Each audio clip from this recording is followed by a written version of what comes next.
Hello and welcome to our pre-season Play on Scottish Football Show special. I'm David Simmons. There's no Stephen Commons this week, there's no Anthony Brown, but I do have Mr. Derek Young with us. Derek, thanks for coming on, mate. Thanks very much for having me. I'm looking forward to it. Nah, no worries at all, mate. And we do apologise, we're slightly later. There was a couple of slight technical difficulties, but we got there in the end. Derek, I'm going to go right back, mate, if that's okay. You grew up in Cambuslang, you attended Cathkin High School.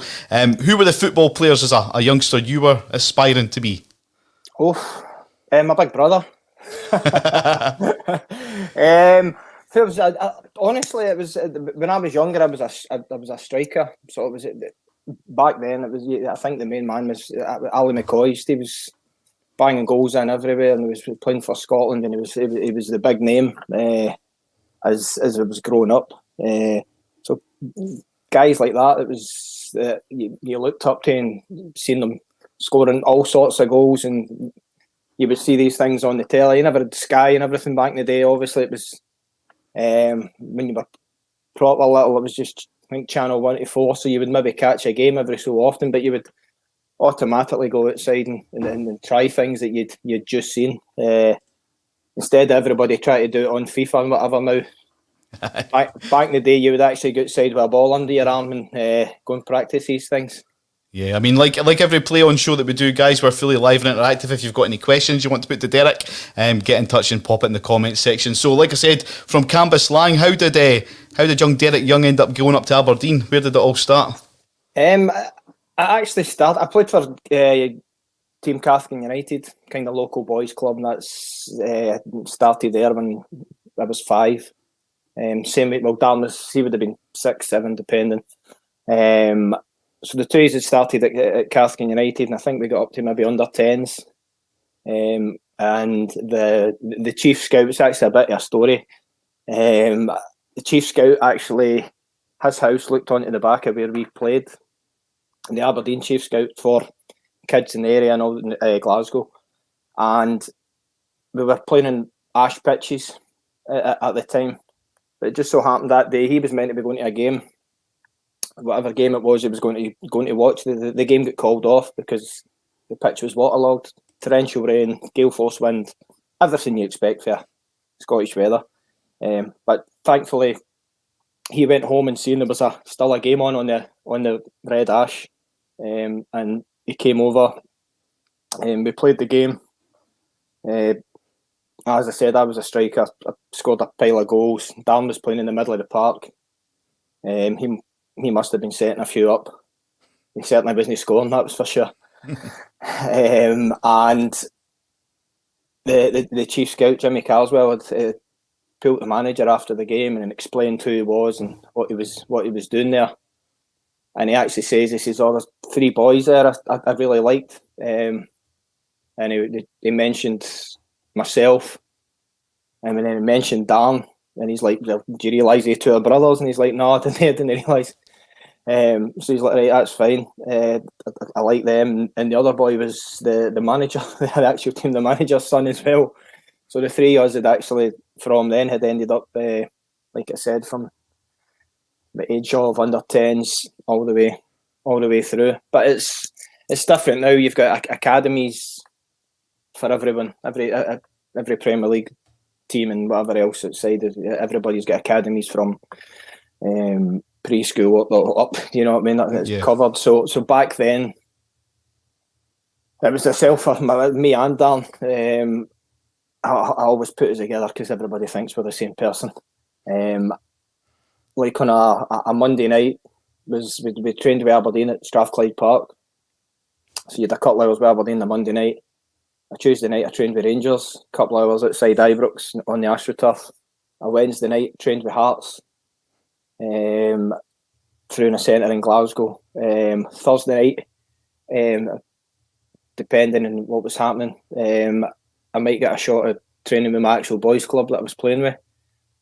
Friday night, sometimes you get a night off, and then when it came to Saturday, depending on whether I was at high school or no or whatever, Saturday morning you had your game with the school, so you had your battle in the morning playing against other school teams. Then they had your boys club on Saturday afternoon, and then when it came to Sunday, maybe one of the the teams that you're training with through the week, maybe one of them had a game against each other. Sometimes it would maybe be Aberdeen versus Rangers, and two managers are on the phone trying to get hold of you to come and play. So you had to kind of work your way the week about. Yeah, no, absolutely. I'm sure people watching this can probably resonate with this as well, Derek. But what a commitment for your parents as well. I mean, having to chop and change from where you're going. Yeah. And the thing was, we never had a car for a while. We never had a lot of money at all.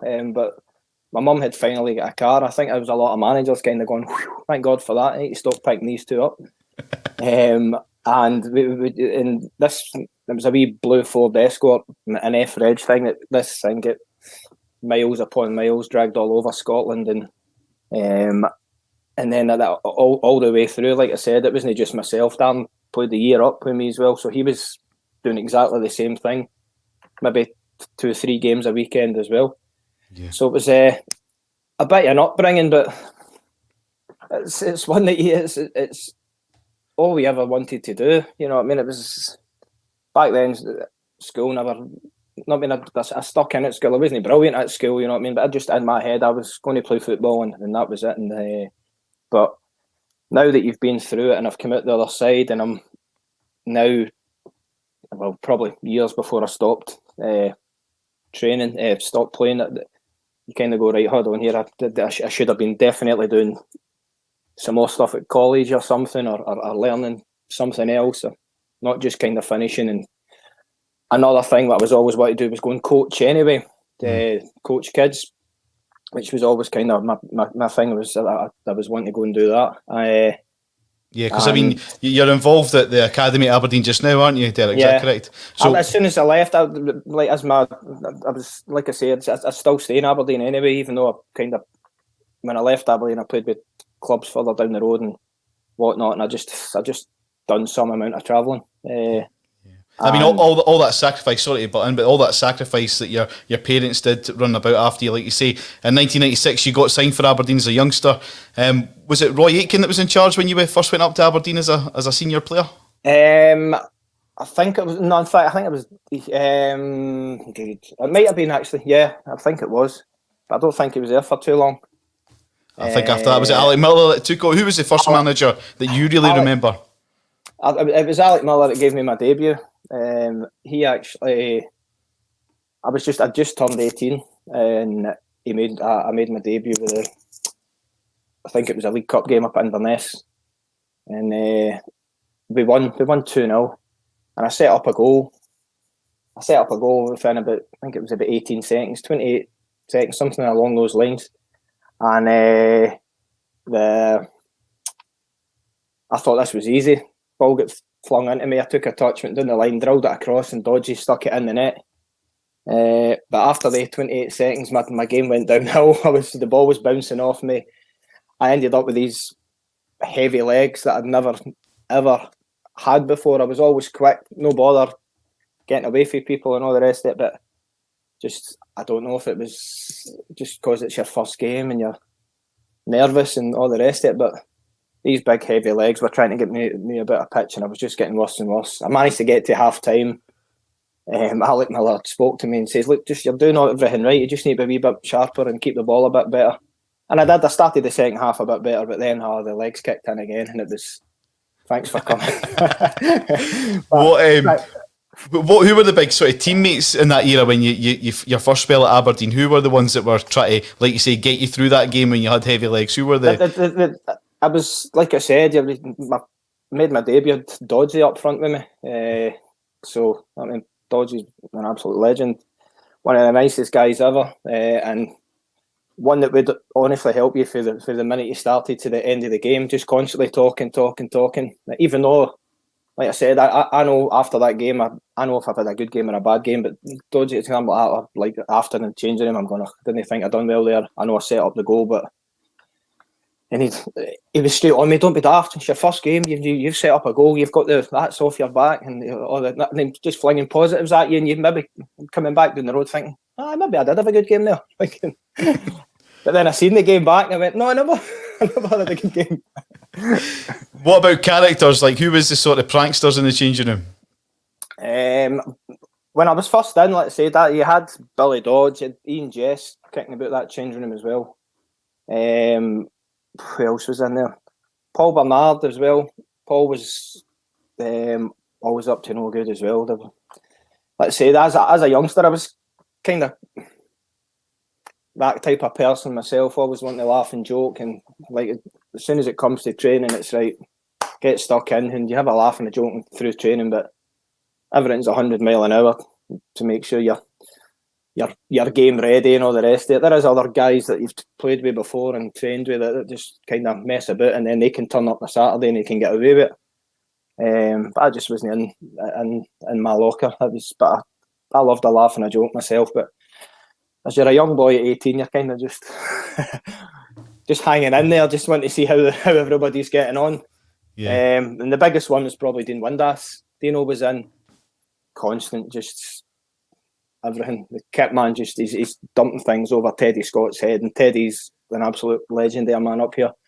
And Teddy's just lost the head. Teddy's wanting to kill him. He's through and getting the manager, saying to the manager, if you don't get him out of here, I'm going to get him out of here. I'll make sure that I'm at 18. I'm thinking, oh no, Teddy's gone. So. Yeah, I mean, you mentioned that Alex Miller was the gaffer when you first sort of went in there. He parted ways in 2002, in 1999, sorry. And then came Eb Skodal. How is he to work alongside?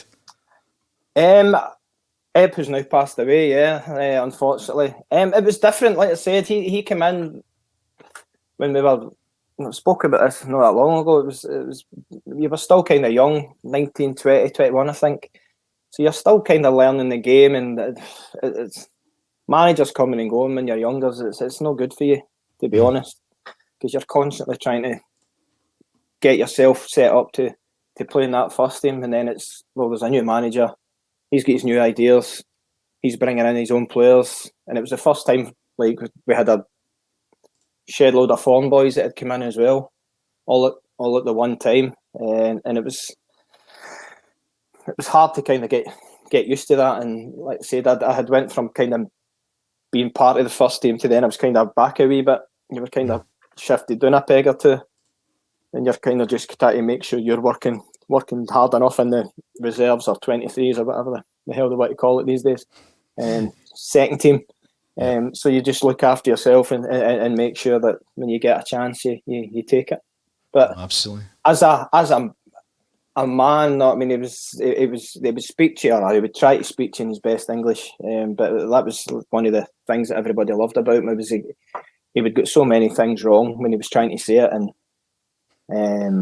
it was just we had a big table in the first team changing room, and every time the manager said something that didn't make any sense, the black marker came out and like it was wrote down on this big table, and it was covered. Just honestly, we could have turned the table over and felt stuff underneath it as well.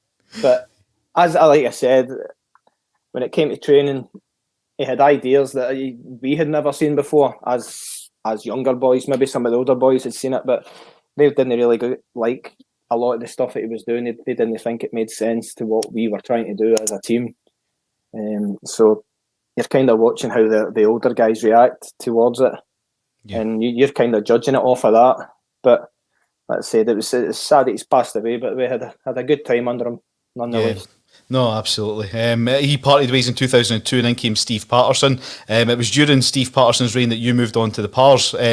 Was that due to your relationship with Steve Paterson, or what was he like as a manager? No, it's Steve Paterson, before he came through the door, and it's nothing that I'm ashamed to say. Everybody kind of knew Steve Paterson had problems. Everybody apart from the folk that signed him. So if you can imagine, you're all waiting for a new manager, and these names are getting flung. These names are getting flung about the place, and then you've got the guy that everybody knows has got problems, and he's got a gambling problem, a drinking problem. Then next minute he's in the door, and you're kind of going, "What's happening here?" And it kind of. You could kind of, as you were there for long enough, you could see these kind of things happening. But when we came to the end of the season, and he offered us a new deal, but it was like a 1-year deal, half the wages you were getting, the appearance money, like I said, no everything's about money, but you'll understand what I mean by this. Yeah. So you've been there, you're a young boy, you've worked your way up.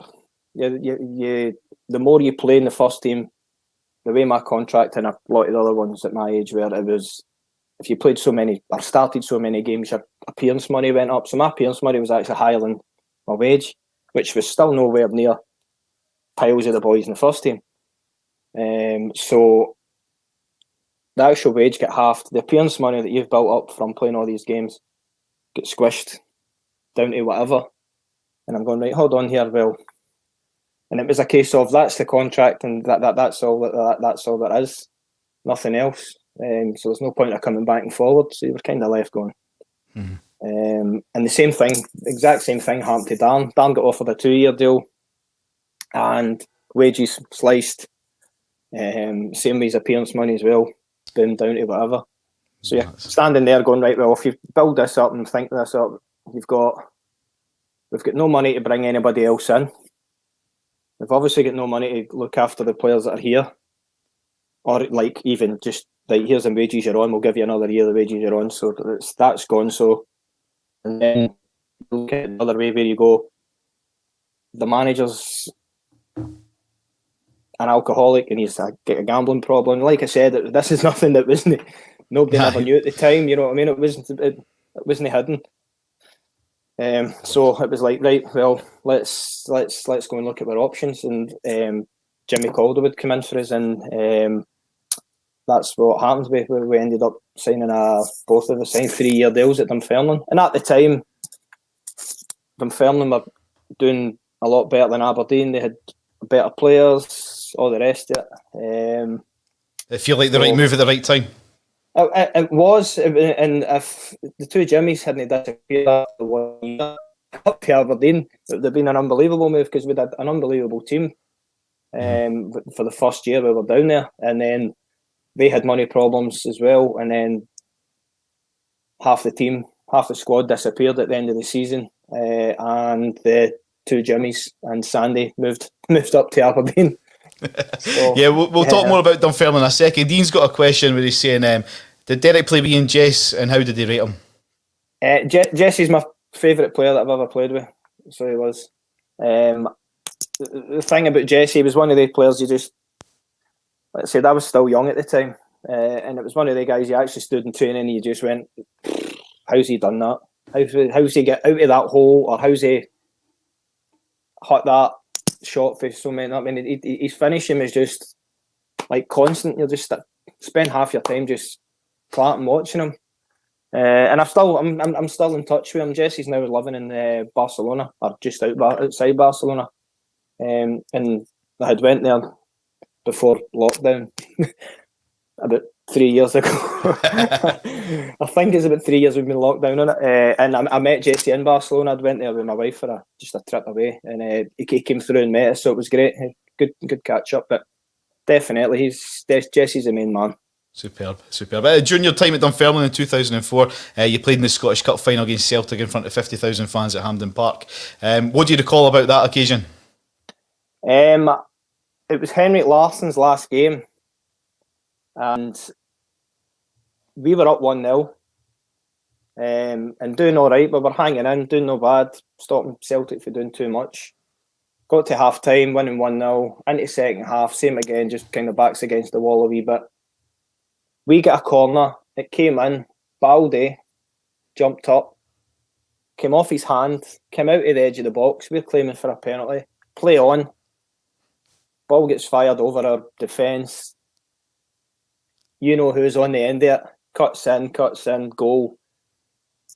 Because Larsson scored. And it's the noise was just ridiculous. Absolutely ridiculous. And I think for then on, I think it finished 3-1, if I'm right. Yeah. But Larsson was just... And the thing was as well, like I said, we're hanging in and doing all right. You've got to 1 each and you're now right on our backs against the wall again. Celtic are coming at us, and they're now won. They've scored, and then they scored again. I'm sure it was 3 kind of quick goals. And by this point, Celtic are now keeping the ball. Even when it's free kicks for us, it was Neil Lenny's got the ball and he's hiding it and all that. And Alan Thompson's got the ball and I'm going, look, just give the ball. You're 3-1 up. And Thompson's well, oh, you want a shot at the ball now? Do you want a shot at the ball now? And I'm going, but 15 minutes ago you were only saying that. Everything was all right for us until it should have been a penalty and everything. But that's what happens when you can get away with that when you're 3-1 up. You can say what you want. That's it. But like you said, for a guy who's came for Cambuslang and that kind of upbringing, when Hampden being not that far away, to actually be there and playing in a cup final is just unbelievable. Yep. And like I said, you're Dunfermline, we've obviously not got the biggest amount of fans, but there was something like 18,000, 19,000 of them there.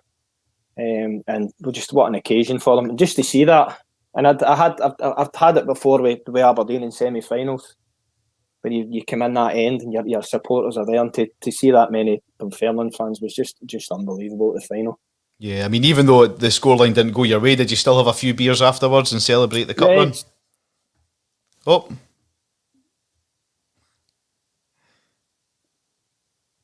I think we've lost Derek.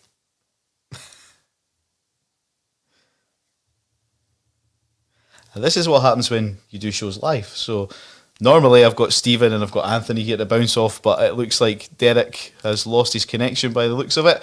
This is why the show was running a little bit late, because there was slight connection issues, but we seem to be doing all right there for the first 20 minutes, and I think we've lost Derek Young now. We'll try and get him back on, and we'll go again on the Play on Scottish Football show, but